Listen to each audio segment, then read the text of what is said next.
안녕하세요. 사춘기의 절정이라는 중2 딸아이가 있는 40대 여자입니다. 저는 세상의 모든 이야기를 사랑하는 사람이에요. 그래서 여기 올라온 사연들 또한 너무 잘 듣고 있답니다. 수많은 이야기를 읽고 들으면서 가장 많이 하는 생각은 사람과 인간다움이에요. 어떤 상황에서 도저히 납득 이해할 수 없는 선택을 하는 사람들이 있죠. 반면 누군가는 이루 말할 수 없는 숭고한 선택을 하고요. 그럴 때마다 인간이란 무엇인가에 대해 생각을 참 많이 하게 되네요. 삶의 궤적 중 한 모습, 한 단면이 그 사람에 대한 모든 걸 말해주지는 않지만 우리가 내리는 선택들이 쌓여 삶의 흔적으로 남는다는 걸 생각하면 겸허해질 때가 많은 것 같습니다. 저희 가족에게 일어난 극적인 사건, 반전의 스릴러 가족 드라마에 함께 해주시겠어요? 이나야, 너 또 밤샜어? 너 그렇게 잠 안 자면 키 안 큰다. 무슨 11살짜리 애가 저렇게 밤에 잠을 안 잘까? 몰라. 빨리 일어나. 학교 늦겠다. 제 어린 시절 아침마다 거의 전쟁이었습니다. 그때 저는 밤을 새는 게 거의 일상이었어요. 푹 빠져있는 게 있었거든요. 저녁을 먹고 TV를 보다가 10시가 되면 엄마는 방에 불을 끄셨죠. 자는 척을 하다가 집안이 조용해지면 저는 손전등 하나를 들고 책상 밑으로 들어갔습니다. 그리고 엎드려서 밤새 책을 읽었어요. 착한 공주는 행복하게 살았답니다로 끝나는 명작 동화에는 별 관심이 없었죠. 제가 푹 빠져 있었던 것은 인명사전이었습니다. 마리 앙뚜아네트, 루이 16세의 왕비. 빵이 없으면 케이크를 먹게 하세요. 그리고 단두대. 끔찍하다. 사진, 그리고 단 몇 줄로 기록되어 있는 생애를 보면서 어떤 일을 했기에 전 세계 사람들이 보는 인명사전에 등록이 된 걸까 하는 생각을 가장 많이 했고요. 그 다음으로는 화려하게 살았든 위대한 업적을 남겼든 결국에는 모두가 떠난다는 것이었습니다. 알 수 없는 미래, 인간의 근본적인 불안을 그때 알았던 것 같아요. 그리고 생각했습니다. 나는 작가가 될 거야. 책 속에 파묻혀 무럭무럭 꿈을 키우며 자랐죠. 그런데 현실과 이상은 다르더군요. 성인이 돼서 국문학과에 들어갔고 졸업 때까지 해마다 열리는 신춘문예에 도전했지만 계속 낙방했어요. 너 그래서 뭐 할 건데? 앞으로 어떻게 살 건데?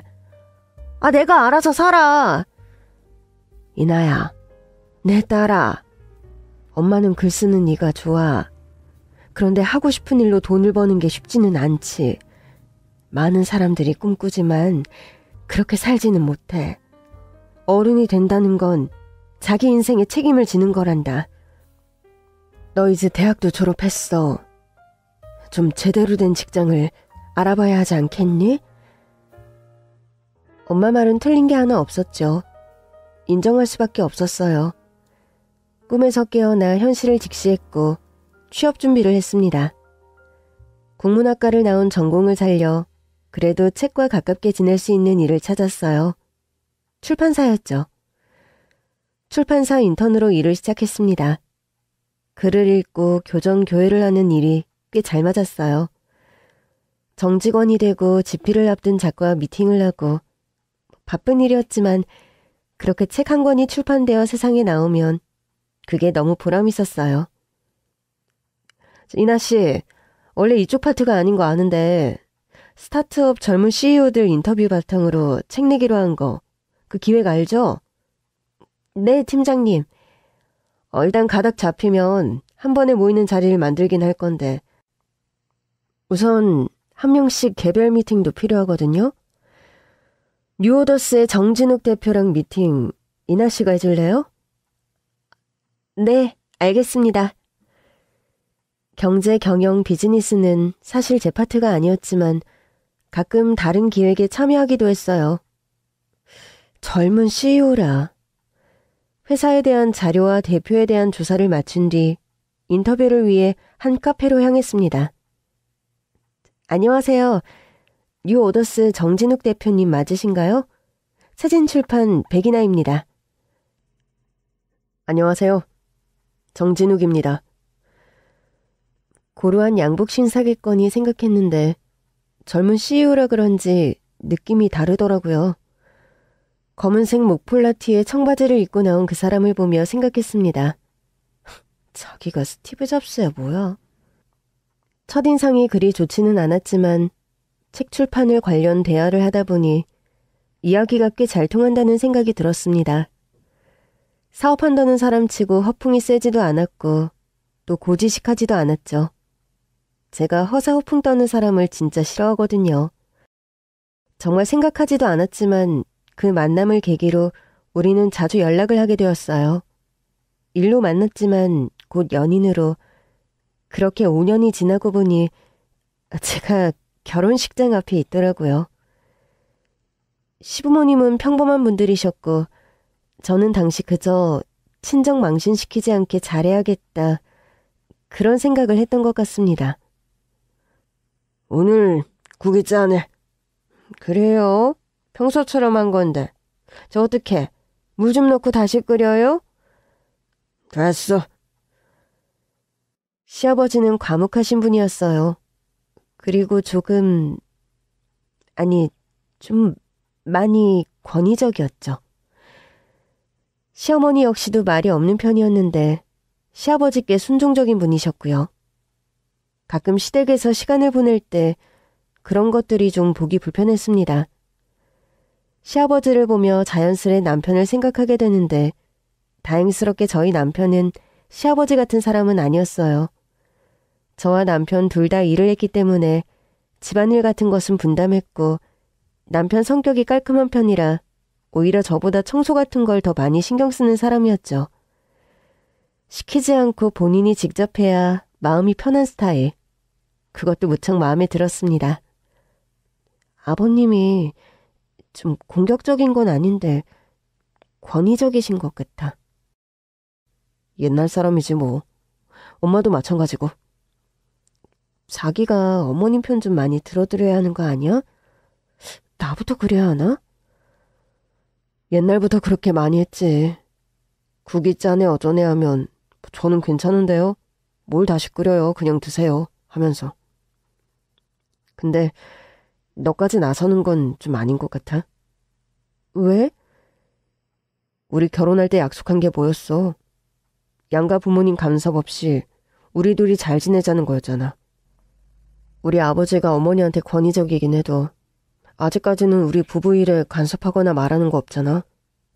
따지고 보면 다 부부 사이 일인데. 부모님께는 그렇게 하지 말라고 하면서 너나 내가 부모님 사이의 일에 이렇다 저렇다 하는 건 아니지. 듣고 보니 틀린 말은 아니었지만 그냥 말없고 항상 차분해 보이는 시어머님이 조금 안쓰럽게 느껴졌던 것 같아요. 시댁에 자주 가는 편이 아니었고 남편 말대로 제가 막 나서서 끼어들거나 말 보태는 게 오히려 일을 키울까 생각해서 조심조심 적절하게 분위기를 맞추고 풀어주는 정도였습니다. 결혼 2년 뒤에 저는 임신을 했고 예쁜 딸을 낳았습니다. 늘 곁을 안 주시던 어머니셨지만 손녀딸은 너무 예뻐하셨어요. 일은 다시 복직을 하는 거니? 네, 어머니. 아직은 새별이가 너무 어려서 당장은 아닌데요. 내년 정도 되면 어린이집에 맡기고 일을 하려고 해요. 애비 혼자 버는 걸로 생활이 힘들고 그런 거야? 아니요, 어머니. 새별 아빠 버는 거랑은 상관없어요. 제가 제 일을 너무 좋아하고 물론 아이도 너무 소중하지만요. 어느 정도 잘하면 제가 하던 일을 계속하고 싶은 마음이 커요. 그래, 네 생각이 그렇다면 뭐 그렇게 해야지. 다만 너무 어린애를 남의 손에 맡기는 게 마음이 편하진 않구나. 종일반 그런 거 말고 오전에 어린이집 갔다가 오후에는 내가 집에 데리고 있어도 된다. 너나 애비 퇴근하고 데리러 오면 되지 않겠니? 부담은 갖지 말고. 너도 알다시피 내가 뭐 바깥에 하는 일이 있는 것도 아니라 종일 집에 있는 사람인데 새별이 보는 게 그래도 위안이 된다. 애기 보는 게 보통 일이 아닌데 어머님 괜찮으시겠어요? 저희는 그냥 사람을 쓸 생각이었거든요. 내가 힘들면 말을 할 테니 일단 그렇게 하고 새별이 아빠랑도 이야기 나눠보렴. 남편은 어머님께 용돈을 드리고 아이를 맡기자고 했고 저도 그게 좋다고 생각했습니다. 시아버지는 집에 있는 시간이 많지 않으셨지만 적적하게 지낸 어머님이 저희 아이가 태어난 이후로 밝아진 것 같아서 좋다고 하셨죠. 그렇게 평일에는 아이를 어린이집 시댁에서 돌봐주셨고 저는 복직을 해서 일을 다시 시작했습니다. 아이를 가지며 경력 단절에 대해 걱정을 많이 했는데 다행스럽게도 육아휴직 기간에 쉬고 복직을 할 수 있었어요. 어머님 저 왔어요. 새별아 엄마 왔다. 엄마. 그래. 새별이 밥 먹었어? 할머니가 생선 구워줬어. 할머니 생선 엄청 맛있어? 어머님 고생 많으셨어요. 그래, 너도 고생 많았다. 새별이 흰살 생선 잘 먹더라. 할머니가 삐죽삐죽한 가시는 다 빼줬어. 이게 뭐니? 어머님, 저희 회사 앞에 호두과자 전문점이 생겼는데 너무 맛있어서요. 아버님이랑 드시라고 포장해왔어요. 그래, 나 호두과자 좋아하는 건 어떻게 알고. 잘 먹으마. 새별이 데려가려고? 네, 어머님. 그리고 내일은 제가 연차라 새별이 어린이집 갔다가 제가 집으로 데려갈게요. 알겠다. 새별아, 코코 두 밤 자고 할미 만나요. 두 밤? 할머니, 빠빠. 그렇게 모두의 돌봄 속에 아이는 잘 자라주었고 어느덧 5살이 되었어요. 시간이 참 빠르게 흐르더라고요. 여름의 끝 무렵 아버님의 생신이 다가왔고 밖에서 먹을까 생각해 식당을 예약하려고 했지만 어머님께서 음식을 직접 하신다고 해서 주말에 시댁에서 식사를 하게 되었어요. 아버님, 생신 축하드려요. 이거 새별이 애비랑 같이 고른 건데 마음에 드셨으면 좋겠어요. 이게 뭐냐? 뜯어보세요, 아버지. 요즘 필드 나가시잖아요. 골프웨어 세트 몇 벌 골랐어요. 고맙다. 어머님, 갈비찜이 너무 맛있어요. 잡채도 너무 맛있고요. 완전 임금님 수라상이에요. 수라상은 매일 받는 거고 나는 이거 1년에 한 번 아니냐? 몇 년 동안은 밖에서 먹자고 하더니 올해는 이 시애미가 웬 바람이 불어서 집에서 먹자고 하더라. 맛은 괜찮네. 많이 드세요. 식사 끝나고 차를 마시는데 다 있는 자리에서 어머님이 조심스럽게 말씀을 하시더라고요. 새별애미야, 10월 말에 말이다. 내가 평일에 한 이틀 집에 없을 것 같은데 회사 일정도 있고 하니 미리 말해둔다. 10월 말이요? 무슨 일 있으세요? 여보, 당신도 들어요. 아니, 동창 모임에서 올해 내장산으로 같이 단풍놀이를 가자고 해서 나도 가려고 해요. 참석하려고. 단풍놀이요? 어머나, 어머님 너무 좋으시겠어요. 2박 일정인 거예요? 그래, 관광버스도 대절하고 숙소도 잡아가지고. 뭐? 단풍놀이? 이틀을 비워? 뭔 놈의 동창 모임이야? 생전 동창회 한번 간 적 없던 사람이. 안 돼! 내 말이 그 말이에요. 내가 그동안 동창 모임을 매년 다닌 것도 아니잖아요. 그런데 이번에 오랜만에 순자랑 연락이 닿았는데 졸업 30주년 기념으로 내장산 단풍 구경 큰 행사가 있다고 해서 나도 가보려고 해요. 당신은 주말마다 골프니 동창 모임이니 여름이면 계곡, 겨울이면 등산 다 가잖아요. 내가 당신처럼 주말마다 가는 것도 아니고 처음 가는 건데 그것도 안 된다고 해요? 저는 깜짝 놀랐어요. 평소에 아버님 말씀에 그냥 내내하시던 어머님께서 작정한 듯이 말을 하셔서 또 가만 듣고 보니 어머님 말씀이 맞더라고요. 모처럼 바람 쐬러 다녀오시겠다고 하는데 다짜고짜 안 된다고 하시는 아버님이 너무하다는 생각이 들었죠. 어머님, 제가 미리 챙겼어야 했는데 죄송해요. 안 그래도 내년 정도 해서 어머님, 아버님 두 분 해외여행 다녀오시면 어떨까 생각은 하고 있었거든요. 어머님 새별이 태어난 이후로 정말 거의 평일에 다른 모임도 안 가셨는데 바람 쐬고 오시는 게 좋을 것 같아요. 어머님께 너무 필요한 것 같은데 아버님, 다녀오라고 말씀해 주셔요. 생전 안 하던 짓을 하면 사람이 탈이 난다고 탈이. 동창 모임인 건 맞아? 무슨 말을 그렇게 해요?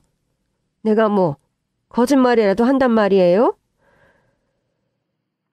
어머님은 단풍 구경 일정표와 여고 동창생들 커뮤니티 같은 걸 보여주시면서 꼭 참석을 하겠다고 하셨죠. 또 내정사는 멀기도 머니 하루 일정이 빠듯한 것 같아 보였고 2박 프로그램도 다 짜여져 있더라고요. 아무튼 10월 말에 가는 걸로 알고 있으면 좋겠구나. 당신도 그렇게 알도록 해요. 다녀오세요, 어머님. 새별이야 저나 집사람이 연차 쓰면 되죠. 신경 쓰지 마시고요. 방으로 들어가신 어머님을 따라가 용돈도 넉넉하게 챙겨드리겠다. 마음 쓰지 마셔라. 미리 말씀해 주셔서 감사하다 말씀을 드렸습니다. 그리고 10월 말, 어머님이 단풍 구경을 떠나기 전날이었죠. 아이를 데리러 시댁에 가니 한창 짐을 싸고 계시더라고요. 어머님, 뭐 도와드릴까요? 아니다. 짐은 다 챙겼다. 너 이거 사진 좀 볼래? 들뜬기색으로 어머님은 고등학교 시절 동창들 사진을 보여주셨어요. 얘가 순자고 얘가 영순이, 얘가 경숙이, 이게 나야. 어머, 다들 너무 미인이시다. 어머나, 어머님, 이때 머리가 이렇게 길어서. 단풍 구경 일정표를 한 번 더 보여주시고는 짐을 챙기는데 그때 얼핏 생각이 들었던 것 같아요. 1박 2일 짐 치고는 좀 짐이 많은 것 같다는 생각이요. 어머님, 그런데 짐이 좀 많은데 괜찮으시겠어요? 가지고 다니기 무거울까 봐요. 내가 성격상 이거저거 다 챙겨야 마음이 편하거든. 걱정 말아라. 네, 어머님. 그럼 잘 다녀오시고 내일 도착하시면 애비나 저한테 연락 주세요. 새별아, 새별아 이리 오렴. 할머니, 놀러가? 새별이도 같이 가. 어머님은 저희 딸아이를 한참을 꼭 끌어안으시더라고요. 순간 어머님의 눈시울이 촉촉해지는 걸 보고 조금 놀랐습니다. 이틀 여행이신데 하긴 매일매일 보는 손주라 그런가 보다. 그렇게 생각하고 넘어갔어요. 다음날 새벽 일찍 어머님은 나가셨고 점심이 되기 전 저에게 전화가 왔어요. 이제 정읍 들어왔고 곧 도착한다. 중간에 휴게소도 들리고. 아이고, 오랜만에 나오니까 힘에 부치는데 그래도 여기 공기도 맑고 너무 좋구나.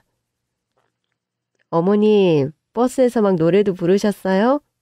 음악 소리가 들리네요. 맛있는 거 드시고 즐거운 시간 보내세요. 날씨도 단풍 구경하기 너무 좋은 날씨네요. 그래, 고맙다. 얘야, 새별애미야. 내가 항상 고맙고 고마워. 네? 어머님? 아이고, 이제 버스 내린다고 한다. 그만 끊어야겠다. 건강 잘 챙겨라. 이상한 느낌이 드는 게 기분 탓인가. 그때까지만 해도 그렇게 생각했습니다. 그리고 다음날 슬슬 출발하셨나 싶어 어머님께 연락을 드렸는데 전화를 안 받으시는 거예요. 문자를 보냈습니다. 어머님, 재밌는 시간 보내셨어요? 언제쯤 출발하세요? 버스 몇 시에 도착하는지 말씀해 주시면 모시러 갈게요. 1시간, 2시간이 지나도 답장이 없었어요. 여보, 혹시 어머님한테 연락 안 왔어? 전화도 안 받으시고 문자에 답도 없으시네? 연락 안 왔는데. 내가 해볼게. 남편에게도 아버님께도 연락이 없었죠. 초저녁이 되니 슬슬 걱정이 되더라고요. 네 엄마 언제 온다고 하냐? 아버지께도 연락 없었어요? 하루 종일 연락이 안 되네요. 남편과 아이를 데리고 급히 시댁으로 갔어요. 어머니께서 보여주셨던 내장산 단풍놀이 안내문, 스케줄표를 서둘러 찾아보았었죠. 다행스럽게 동창회장이라는 분 번호가 있더라고요. 바로 전화를 걸었습니다. 안녕하세요, 김명자님. 영동여고 동창회장님 맞으시죠? 어제 오늘 내장산 단풍구경 동창회 모임 다녀오셨죠? 네, 그런데요. 누구시죠? 예, 저는 이수미 씨 며느리 되는 사람인데요. 저희 어머니께서 동창 모임으로 단풍놀이를 가셨는데 아직 도착도 안 하고 연락이 안 되어서요. 서울에 오셨나요? 이수미? 순미? 그 오랜만에 모임 참여한 순미라는...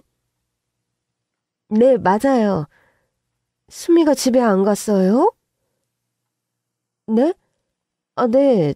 일정표 보니까 오늘 점심쯤 출발해서 초저녁에 동서울 도착하는 걸로 알고 있는데 밤 9시가 되도록 도착을 안 하셔가지고요. 이상하네. 수미는 그러니까 출발은 우리랑 버스 타고 정읍에 같이 내려갔었거든요. 정읍 도착해서 내장산 같이 갔는데 중간에 단풍 구경하다가 몸이 너무 안 좋다고 먼저 올라가야 한다고 그래서 첫날 돌아갔어요. 안 그래도 집에까지 어떻게 가냐고 버스 타고 왔는데 그러니까는 아들 며느리가 데리러 오기로 했다고 그러더라고. 어디 여관 같은 데서 좀 누워서 쉬다가 아들 며느리 차 타고 간다고. 그래서 우리는 순미가 어제 간 줄 알았어요. 네? 그게 정말이에요? 스피커폰으로 아버님과 남편이랑 같이 듣고 있었는데 정말 저희 셋은 놀라서 입이 다물어지지가 않았어요. 안녕하쇼. 내가 이수미 남편 되는 사람인데 방금 말한 게 사실이야? 어제 먼저 내려갔다고? 아니 그럼 사실이죠. 내가 뭘 안다고 거짓말을 하겠어요. 나하고 이렇게 통화를 할 게 아니라 경찰에라도 연락해봐야 하는 거 아니에요? 가족들한테 연락을 안 했다니 정말 이상하네. 수미 찾으시면 저한테도 연락 주시고요. 아연 실색해서 전화를 끊고 바로 경찰에 실종 신고를 했습니다. 그런데 경찰에서는 다 큰 성인이라는 이유로 자발적 가출로 생각을 하더라고요. 특별한 범죄 혐의점도 발견되지 않았다고 했고요. 그 다음 날에 가족이 내려가 내장산 입구 CCTV를 확인했습니다. 단풍객들이 워낙 많았지만 동창회 현수막을 들고 사진 찍는 모습, 단체로 들어가는 모습이 찍혔어요. 그리고 1시간 정도 뒤 어머님께서 홀로 나오신 모습이 찍혔죠. 그 다음부터는 추적이 쉽지 않았습니다. 카드 사용 내역도 없고 휴대폰 위치 추적도 안 되고 등산 가방 하나만을 맨 채 저희 어머님은 그날 그렇게 사라지셨습니다. 어떻게 이럴 수가 있는 거냐? 어떻게 하루아침에 그렇게 사람이 사라질 수가 있어? 아버님, 저희 포기하지 말아요. 어머님 어딘가에 잘 계실 거예요. 반드시 돌아올 거라고 믿어요. 근 1년 넘게 계속 경찰에 연락하고 단서를 쫓아다녔습니다. 어디서 목격을 했다 이런 소식이 들리면 달려가서 목격자를 만났고요. 그런데 별 소득이 없었습니다. 저도 이때 알았어요. 우리나라에 실종된 사람이 이렇게나 많다는 걸요. 치매 환자 실종만 해도 연 1만 건이 넘는다고 하더군요. 하지만 저희 어머님은 치매 환자도 아니셨어요. 시간이 갈수록 뭔가 계획된 것이라는 생각이 들었습니다. 어쩌면 다 계획된 걸지도 몰라. 무슨 말이야? 단풍 구경 전날 우리 새별이를 오래 못 볼 것처럼 품에 꼭 안으셨어. 그리고 도착하신 다음 전화로 나한테 그냥 고맙다, 다 고맙다 여러 번 말씀하셨거든. 그게 어쩌면 작별 인사 아니었을까? 왜 그때는 몰랐을까? 2년, 3년이 지나자 떠난 자리는 선명하지만 어떻게든 남은 사람들은 일상을 살아가게 되더군요. 그냥 그쯤 되니 어딘가에 건강히만 계셨으면 좋겠다. 그런 마음뿐이었습니다. 혹시 영화 화차를 아시나요? 어느 날 흔적도 없이 사라진 여자에 대한 이야기죠. 알고 보니 모든 것이 가짜였다는 것. 저희 어머님에게 어떤 비밀이 있는 거다라는 생각이 들었죠. 아버님, 혹시 저나 아범한테 말씀 안 하신 게 있을까요? 어머님에 대해서요. 저희가 알아야 하는 게 있는지. 무슨 말이냐? 내가 뭘 숨기기라도 한다는 거냐? 속이 다 들어가는 건 나도 마찬가지다. 경찰에서는 다른 연락이 없냐? 더 이상. 네. 엄마, 할머니 언제 와? 할머니 이제 안 와? 새별아, 할머니는 나중에 다시 만날 거야. 그럴 거야. 그때부터 시아버지는 술이 늘었습니다. 왜 아니겠어요. 반평생 가까이 함께 하셨는데 이런 일이 생기다니 누가 상상이나 했을까요? 시간은 흘렀고 어느덧 어머님이 사라지신 지 10년. 어머님이 봐주시던 우리 꼬맹이는 내년이면 중학교 갈 나이가 되었죠. 그리고 그해 근 한 달간 시름시름 앓아 병원에 계시던 시아버지 건강이 악화되셨어요. 준비를 하셔야 할 것 같습니다. 얼마나 남았을까요? 이틀, 길면 닷새 정도일 것 같습니다. 아버지, 아직 어머니가 안 돌아오셨는데. 그때부터 저와 남편은 병원에 계속 있었습니다. 임종을 지켜야 했으니까요. 거의 며칠 밤을 새며 간이 침대와 의자에서 꾸벅꾸벅 졸며 졸음과 싸우는 나날들이었죠. 미야, 진우가, 미야. 아버지, 저 여기 있어요. 네 엄마는 아마도... 네? 아버지, 말씀해보세요. 엄마가 왜요? 네 엄마는 내가 미안하다. 이 말을 끝으로 아버님은 눈을 감으셨습니다. 아버지! 아버님! 뭔가 하실 말씀이 있었던 것 같은데 끝내 듣지 못했고 알 수 없는 말만 남긴 채 그렇게 떠나셨습니다. 시아버지의 장례를 치렀습니다. 장례식장에서도 사람들이 곳곳에서 수근수근거리는 소리가 들렸어요. 그니까 그냥 사라졌다는디? 아니, 연기 완개요. 사람이 어떻게 그냥 사라진다는겨? 도망갔다는 소리도 있더라고. 아이, 그건 또 뭔 소리래. 아니, 뭐가 부족한 게 있다고 도망을 가. 다 늙어서. 쉿. 저기 이 집 며느리네. 저와 남편은 그런 소리를 못 들은 척했지만 마음이 불편하더라고요. 돌아가신 분보다 사라진 분에 대한 이야기뿐이었어요.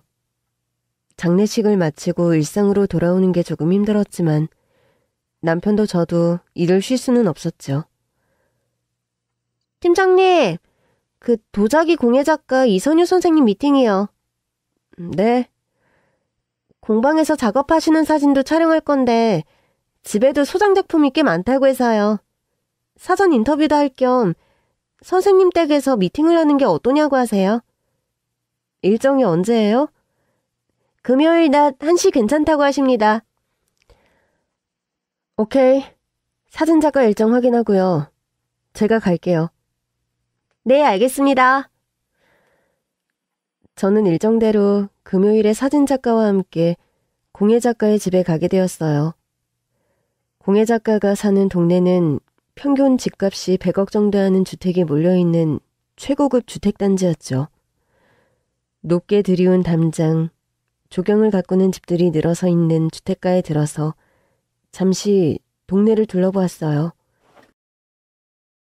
조용한 골목에서 느껴지는 여유를 만끽하면서요. 동네가 참 조용하네요. 그러게요. 이런 동네에서는 조용하고 평화로운 분위기까지 집값에 포함이 된 것만 같아요. 새들이 지저귀는 소리, 바람이 나뭇잎을 스치는 소리를 들으며 걸었고 사진작가는 골목 풍경을 카메라에 담고 있었습니다. 그때였어요. 오르막길에서 할머니와 젊은 남자가 걸어오는 것이 보였습니다. 그들이 점점 가까워지는 순간 탄식이 터졌습니다. 작가님 저기요. 저 사람들 사진 좀 찍어주세요. 네? 누구요? 저기 할머니랑 옆에 남자? 왜요? 나중에 설명할게요. 빨리 사진 좀 찍어주세요. 다급한 저의 목소리에 사진작가는 카메라 줌인을 해 걸어오는 남녀의 사진을 찍었습니다. 얼굴 잘 나왔어요? 어디 봐요. 카메라 모니터를 보는데 맞았어요. 손이 막 떨리더라고요. 모니터한 할머니는 10년 전 연기처럼 사라진 실종된 시어머니가 맞았습니다. 그리고 옆에 젊은 남자는 믿기지가 않더라고요. 제 남편이랑 똑같이 생긴 남자가 있는 거예요. 이게 무슨 일이지? 혼란스러워하는 순간 시어머니와 젊은 남자가 제 옆을 스쳐 지나갔어요. 저는 카메라 모니터를 보는 척하며 고개를 푹 숙이고 있었죠. 아들, 오늘은 참 날씨가 좋다. 시어머니는 그 젊은 남자의 팔짱을 끼고 걸어가더군요. 그들이 주택가를 벗어나자마자 저는 다리에 힘이 풀렸고 제가 휘청거리자 놀란 사진작가가 저를 붙들었어요. 팀장님 괜찮으세요? 저분들 누구예요? 아는 사람이에요? 미안해요, 작가님. 저 잠깐 어디 앉아야 할 것 같아요. 그리고 방금 찍은 그 사람들 사진이요. 제 이메일로 따로 좀 보내주시겠어요? 너무 중요한 일이라서. 부탁할게요, 작가님. 찬물을 마신 뒤 간신히 정신을 가다듬었습니다.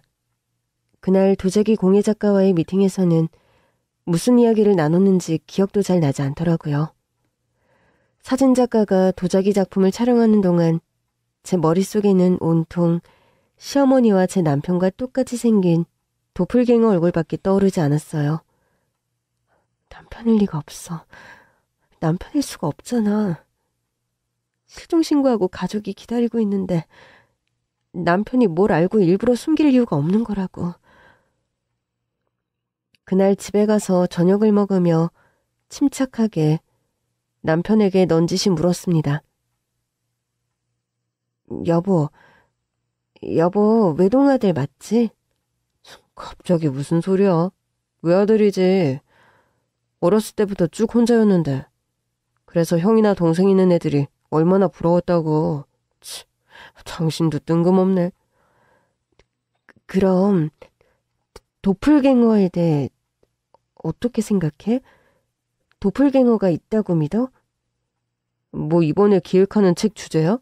도플갱어? 뭐 나도 어디서 들었는데. 도플갱어가 있긴 하대. 근데 둘이 마주치면 둘 중 한 명이 죽는다나 뭐라나. 뭐 당신도 그런 괴담 들어봤지? 그렇지. 정말 아무것도 모른다는 표정, 순진무구한 얼굴로 도플갱어 이야기를 신나게 하는 남편을 보며 제가 낮에 본 남자는 남편이 아니라는 것을 확신하게 되었어요. 저렇게까지 연기를 할 수 있는 사람은 아니거든요. 밤새 고민을 했죠. 경찰에 실종 신고를 한 지 10년. 기다리는 가족들은 피가 마르는데 도대체 그 세월 동안 아무 진전이 없었거든요. 실종되신 지 1년 정도 지나자 그나마 있던 목격자 제보도 끊겼고요. 경찰에 연락을 할까 하다가 고민 끝에 저는 다른 방법을 찾았습니다. 지하철역 화장실 칸에 붙어있던 메모가 떠올랐죠. 민간 사설 탐정, 사람을 찾아드립니다. 허가업체. 미사여구가 길었지만 어쨌든 흥신소였어요. 그 방법이 제일 확실하다는 생각이 들었습니다. 그리고 그날 밤 남편에게 주택가에서 본 모든 걸 털어놓았습니다. 말도 안 돼. 그렇지? 나도 믿기지가 않아. 그런데 다행히 그날 사진작가와 함께 미팅을 갔지 뭐야? 사진을 찍었다고. 당신도 봐. 내가 잘못 본 건지 아닌지. 사진을 보여줬습니다. 남편은 입을 다물지 못하고 사진을 한참 바라보더군요. 저도 충격이 컸는데 남편은 어땠을까요? 10년 동안 실종된 어머니가 멀쩡하게 있는 것도 놀라운데 그 옆에 자기랑 똑같이 생긴 사람이 있다는 게요. 남편도 경찰이 아닌 흥신소 선택에 동의를 했습니다. 사설탐정이라는 사람을 만나서 고급 주택가 위치와 사진 등 모든 정보를 넘겼습니다. 2주 정도 지난 뒤 한 카페에서 남편과 함께 실마리를 찾았다는 탐정을 만났습니다. 제가 조사한 바로는 주택가에서 목격하신 할머니는 남편분의 어머니 그리고 시어머니가 맞습니다. 그리고 옆에 젊은 남자분, 이분은 할머님의 아들이 맞고요. 며느님이 주택가 골목에서 내려오는 걸 보셨다고 했죠? 두 분이 그 오르막길 위에 있는 주택에 함께 거주하십니다. 그 남자가 저희 어머니 아들이 맞다고요? 전 외동인데요. 전혀 모르신 것 같군요. 정진욱 씨는 쌍둥이입니다. 일란성 쌍둥이요. 뭐 어떤 사정이 있는지 모르겠지만 진욱 씨 아버님도 어머님도 그동안 그 사실을 숨겼던 것 같네요. 저희 아버님은 돌아가셨어요. 얼마 전에요. 근데 여보, 아버님 돌아가시기 전에 당신한테 뭔가 말씀하시려고 하셨잖아. 아버님 가시기 전에 당신한테 털어놓으려 했던 게 아닐까? 제가 알기로는 아버님 생전에 또 어머님이 자취를 감추신 뒤에 아버님은 어머님과 쌍둥이 아드님을 만난 적이 없습니다. 어머님이 어디 계신지도 몰랐던 것 같아요. 그리고 당연한 사실이지만 어머님은 실종을 가정해서 의도적으로 자취를 감추신 거고요. 쌍둥이 동생분과 함께 지내기로 결정을 한 것 같고 동창회에서 갔다는 단풍놀이가 그 실행 계획이었던 것이죠. 너무하시네요. 아니, 애타게 사라진 사람 돌아오기만을 바라는 남은 가족을 생각한다면 잘 지내고 있다 연락은 줄 수 있는 거잖아요. 일반적으로는 그렇죠. 근데 어떤 사정이 있지 않았을까요? 실종을 가정해서 자취를 감출 만큼 중요한 것. 그런 일은 아무나 하는 게 아니지 않습니까? 말 못할 사정이 분명 있었을 거예요. 어떻게 하시겠어요? 뭘요? 원하시는 정보는 다 드렸습니다. 다만 이제 앞으로의 일을 어떻게 할 것인가는 두 분이 결정하실 일이죠. 주택가에 사는 어머님, 쌍둥이 동생분을 만날지 말지요. 이렇게 흥신소까지. 탐정입니다. 탐정이라고 불러주시면 감사하겠네요. 네, 죄송해요. 이렇게 비용을 들여 탐정까지 고용해서 사람을 찾는데 안 만나는 사람도 있나요? 그건 좀 이해가 안 되는데요. 생각보다 세상에 다양한 사람들이 많답니다. 그리고 찾는 이유도 중요하죠. 찾아서 뭘 하고 싶은 건가 말이에요. 그리움인지 복수인지 뭐 다양하니까요. 드물긴 하지만 잘 지내고 있는 것 같으니 됐다. 그걸로 충분하다 하고 묻어두시는 분도 계십니다. 복수? 그런 것도 직접 해주시나요? 그건 제가 하진 않습니다. 하지만 적절한 선에서 용병을 연결해 드릴 수는 있죠. 그건 범죄 아닌가요? 뭐 복수를 생각하시는 건 아닌 것 같으니 그 이야기는 하지 않아도 될 것 같군요. 착수금 받은 것 50% 외에 나머지 비용 정산해 주시면 됩니다. 입금할게요. 탐정에게 모든 사실을 들었죠. 그럼 뭔가 후련해질 줄 알았는데 그게 아니었어요. 더 깊은 고민에 빠졌거든요. 자발적으로 잠적한 사람을 찾아냈다. 근데 그게 너무나 기막힌 우연이었잖아요. 제가 하필 미팅에 간 그날 그 주택가에서 어머님을 만나다니요. 어쩌면 그건 그동안 간절히 찾고 기다린 것에 대한 하늘의 뜻이 아니었을지. 아무튼 철저한 계획하에 잠적을 한 건데, 그리고 먼저 우리에게 연락을 한 것도 아닌데 우리를 만나고 싶어 할지 확신이 서지 않았죠. 하지만 남편의 생각은 확고했어요. 탐정 말대로 사정이 있겠지. 하지만 엄마가 나를 생각한다면, 돌아가신 아버지를 진심 한 번이라도 생각했다면 이런 것은 옳지 않은 거야. 당신 아니면 우리는 아직도 소식을 모른 채 지옥 같은 기다림을 계속했을 거라고. 그러니까 원치 않더라도 찾아낸 이상 만나야 해. 들어야 할 이야기가 있어, 나는. 주말 오후 마음을 굳게 먹은 남편과 함께 저는 시어머니와 남편의 쌍둥이 동생이 산다는 그 주택으로 향했습니다. 커다란 대문 그리고 옆에는 윤성원이라고 적힌 명패가 걸려있더군요. 떨리는 마음으로 초인종을 눌렀습니다. 인터폰에서 목소리가 들렸죠. 정확히 기억하는 목소리. 저희 어머님이었습니다. 누구세요? 어머님, 저예요, 이나. 어머님 며느리요. 이나? 세상에나. 아가, 너 혼자 왔니? 아니면... 엄마, 저예요. 저 왔어요. 엄마 아들이요. 엄마 아들 진욱이요. 진욱아, 미안하다. 내가... 그런데 네 아버지는... 아버지는 안 계세요. 이거 열고 말씀하시죠. 할 말이 많거든요. 몇 초가 지났을까 띠하는 소리와 함께 무거운 대문이 덜컹하고 열렸습니다. 문을 열고 들어갔어요. 반듯하게 깎인 잔디, 그리고 금목서 2그루가 심겨져 있더라고요. 섬세하고 풍성한 가지, 황홀한 향기가 정원에 은은하게 풍기고 있었습니다. 현관에서 어머님이 눈물을 흘리며 다가오셨어요. 진우가, 이나야, 얘들아, 내가 미안하다.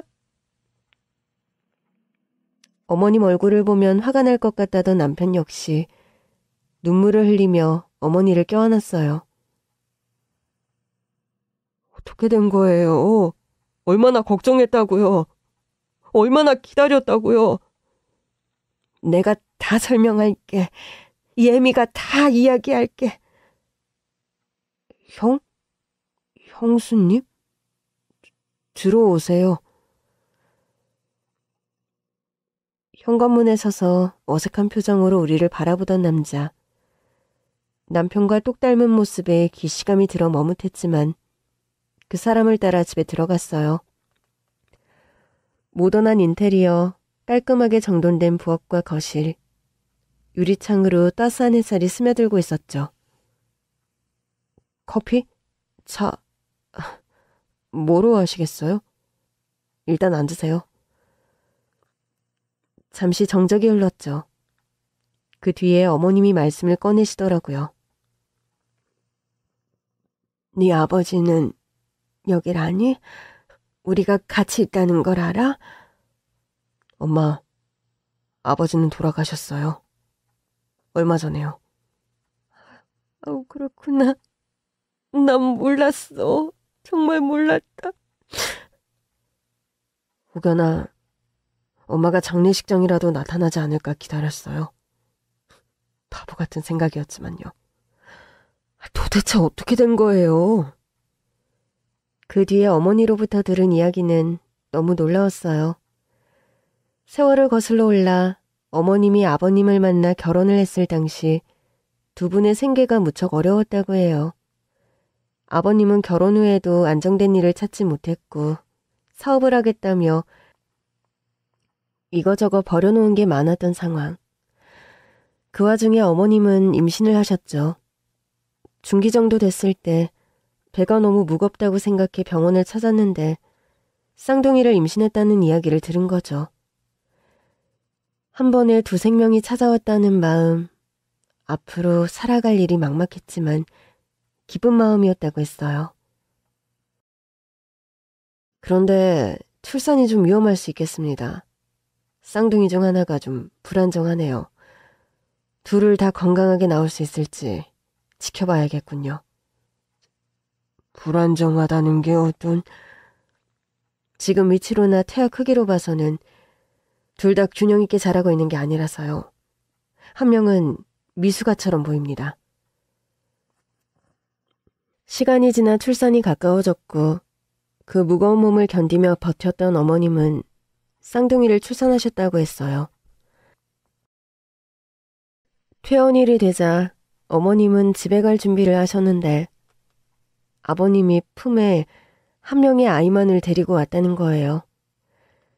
자초지종을 묻자 아버님은 믿을 수 없는 이야기를 했다고 합니다. 우리는 하나면 돼. 그게 무슨 말이에요? 하나라니 아들 쌍둥이잖아요. 우리 형편에 한 번에 둘을 키우는 건 무리야. 건강한 아이, 첫째만 키우는 걸로 하자고. 당신 제정신이에요? 둘째 어딨어요? 어디 있어? 시끄러. 소란 일으키지 말고 집에 가서 설명할 테니까 얼른 나와. 어머님은 아버님에게 질질 끌려가다시피 병원을 나왔다고 했어요. 당시 이거저거 버려놓은 일이 많았지만 돈이 부족했던 아버님은 갓난아기를 원하는 부잣집에 남편의 동생, 그러니까 쌍둥이 중 둘째를 넘겨주셨다고 했어요. 죽을 고비를 넘겨 둘을 낳은 어머니와 단 한마디의 상의도 없이요. 집에 온 어머님은 아기에게 모유를 먹이면서도 거의 혼이 나가 있는 상태였대요. 당신, 나한테 이럴 수는 없어요. 하나가 아닌데 내 배로 낳은 자식은 하나가 아닌 둘이란 말이에요. 어떻게 이럴 수가 있어요? 현실을 직시해. 우리 형편에 둘을 한 번에 어떻게 키워? 당신이 먹여 살릴 거야? 하나만 제대로 키우면 된다고. 어차피 똑같이 생겼잖아. 그리고 어쩌면 그게 둘째 아기한테도 나은 걸지도 모르지. 부잣집으로 갔으니까 잘 자랄 거라고. 우리 사정 알고 도움도 주셨고. 도움? 당신 돈 받았어요? 아기 넘긴 대가로 뭘 받은 거예요? 당신 미쳤어? 발악하는 시어머니께 시아버지는 손을 올리셨다고 했죠. 어디로 어떤 집에 간지도 알려주지 않은 채요. 전 그 이야기를 들으면서 저희 어머님이 미치지 않은 게 다행이었다는 생각이 들었어요. 자식을 낳아본 어미라면 모두가 알지 않을까요? 그게 얼마나 처절한 고통인지 말이에요. 시간이 지나 형편이 좀 나아졌고 부잣집에 보낸 아이를 잊지 못했던 어머님은 아이를 다시 데려오자고 말을 했대요. 그때 네 시아비가 그러더구나. 원래 약하게 태어났던 그 애는 이미 어린 나이에 세상을 떠났다고. 그 집에서 받은 돈이나 돌려달라고 하지 않은 걸 다행으로 생각하라며 말이다. 내가 이런 인간이랑 살았지, 그동안. 근데 내가 순진했어. 그 말을 믿었으니 말이다. 건강하지 못했던 아기가 일찍 떠났다는 말에 가슴이 찢어지는 것 같았다고. 품에 안아 젖 한 번 제대로 물려주지 못했던 게 한이 되었다고 했어요. 그렇게 갈기갈기 찢어진 가슴 한켠에 아이를 묻고 숨죽인 채 사셨다고 했어요. 그렇게 시간이 흘렀는데 어느 날 집에 혼자 있는 시어머니께 누군가 찾아왔다는 거예요.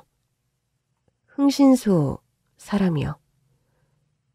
그럼 동생이 네가 엄마를 찾은 거야? 맞아, 형. 내가 몸이 약했던 것은 사실이야.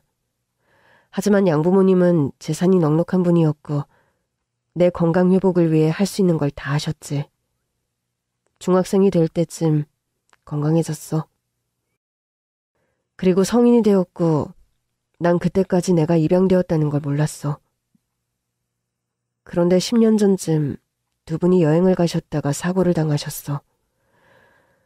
병원에 도착했을 때 아버지는 이미 떠나셨고 간신히 어머니의 임종을 지킬 수 있었어. 떠나시기 전에 말씀을 해주시더라고. 친부모가 있다고 말이야. 찾으라고. 왜 그걸 그때 말하셨을까? 글쎄, 아마 내 생각엔 그래. 두 분이 떠나시고 혼자 남겨질 나를 생각하셨던 것 같아. 외동으로 자랐으니 사고 소식을 들었을 때 나 역시도 그렇게 생각했으니까. 이제 나 혼자구나 하고. 도련님은 양부모님이 돌아가신 뒤 재산을 모두 물려받았다고 했어요.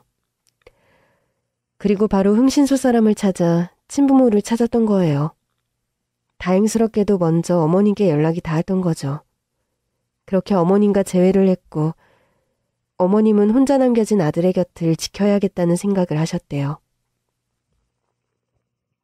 네 아버지께는 말하지 않았다. 둘째 성원이와 헤어졌을 때 그때 나에게 한 거짓말. 그것만 생각하면 난 절대 그 인간을 용서할 수가 없었어. 평생을 원망하며 살았지. 그런데 얘가 살아있다는 말을 듣는 순간, 날 찾는다는 말을 듣는 순간 평생 반쪽의 영혼으로 살아왔던 내가, 죄책감에 짓눌려 살았던 내가 다시 채워지는 걸 느낀 거야. 애미 품에 안겨보지도 못하고 살아왔던 아들의 곁을 지키겠다 다짐했지. 네 아버지한테는 말하지 않았다. 내가 그동안 느낀 고통이 뭔지 똑같이 알려주고 싶었어. 그래서 그렇게 사라진 거였다. 나나 이 사람한테 말해줄 수 있었잖아요. 아버지는 아니더라도요. 넌 그동안 네 아버지나 내 사랑을 많이 받고 살았지. 네 동생 역시도 다행스럽게 좋은 양부모님의 사랑을 받았지만 친엄마를 모르고 자란 세월이 길었다. 물론 너나 애미한테 연락을 할까 고민도 했지만 네 아버지가 살아있는 한 그럴 수 없었어. 너희한테까지 그 고통을 줄 생각은 없었는데 애미를 용서하지 마라. 나는 그저 너에게도 둘째에게도 죄인일 뿐이구나. 긴 이야기를 나눴어요. 제 남편도 도련님도 평생을 외동이라고 알며 살았는데 형제, 그것도 쌍둥이였고 다시 만났을 때 똑같은 감정을 느꼈던 것 같아요. 그리움이요. 만난 적 없던 사람을 그리워한다는 게 정말 신기한 일이죠. 그런데 평생 반쪽을 잃은 느낌으로 살아왔던 그 둘은 다시 만나며 나머지 반이 채워진 느낌을 받았다고 했어요. 완전해졌다는 느낌? 어머님은 용서를 기대하지 않는다고 하셨지만 남편은 결국 어머니의 선택을 존중한다고 말했어요. 고통받은 건 마찬가지이지만 처음부터 시아버님이 아니었으면 받지 않아도 될 고통이었죠. 어머님이 저희 딸을 다시 만났을 때가 생각나요. 훌쩍 커버린 제 딸을 품에 안으며 우시던 모습. 많은 사건들이 있었지만 저희 가족은 뒤늦게 불완전해서 완전함으로 채워졌습니다. 어머님은 여전히 도련님과 함께 살아요. 그리고 자주 만나 시간을 보내고 여행을 함께하며 지내고 있답니다. 이 이야기를 마치며 선택, 그리고 인간에 대한 생각을 하게 되네요. 여러분들이 지나는 곳, 삶의 흔적마다 금목스와 같은 아름다운 향기가 짙게 스며들기를 바랍니다. 감사합니다.